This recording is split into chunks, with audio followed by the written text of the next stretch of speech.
Have you noticed it? The noise never stops anymore. Not outside, inside you.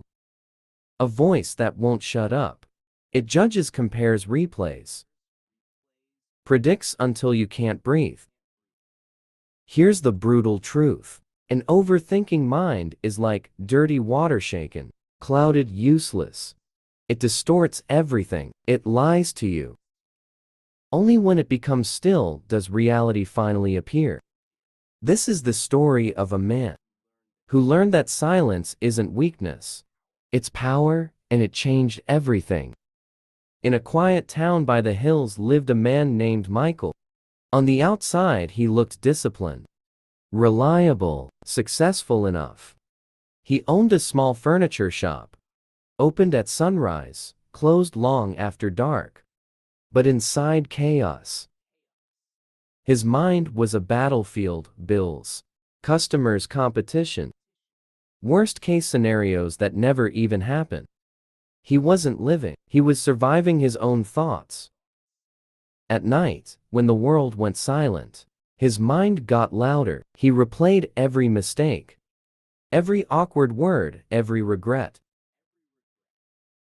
Sleep became a stranger.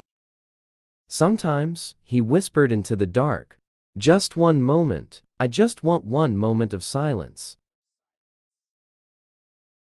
Then one afternoon, everything cracked. After a brutal week, Michael lost his biggest client. His chest tightened, his hands trembled. His head throbbed like it might split open. He stumbled to the back of his shop, dropped into a chair, and stared into nothing. And for the first time, he said it out loud. "Why does my life feel like it's falling apart, even when I'm doing everything right?" Just then the door creaked open. An old man stepped in, Mr. Robert. He came by often, always calm, always watching more than speaking. One look at Michael and he knew. "What's weighing on you?" he asked quietly. Michael exhaled like he'd been holding it for years. "My mind won't stop. I try to fix everything, but the more I think, the worse it gets." Mr. Robert didn't interrupt. He simply smiled and said, "Come with me tomorrow morning. I'll show you something." At dawn, they walked up the hill behind the village. No noise, no rush, just silence. They stopped at a small pond hidden among the trees. The water was perfectly still, like glass reflecting the sky with breathtaking clarity. Then suddenly, Mr. Robert grabbed a stick and stirred it. The image shattered, ripples spread, mud rose, the reflection vanished. He turned to Michael. "This," he said, "is your mind when it's still. It shows truth. But when you keep disturbing it with fear, with overthinking, all you see is distortion."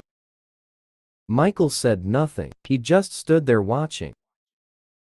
Slowly, the ripples softened, the dirt sank, the surface cleared. And in that quiet moment, something inside him shifted.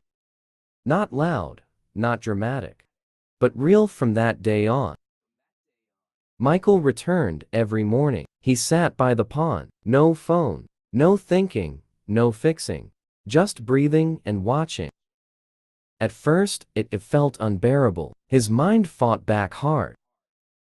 His mind kept racing. Work, money, the future on repeat.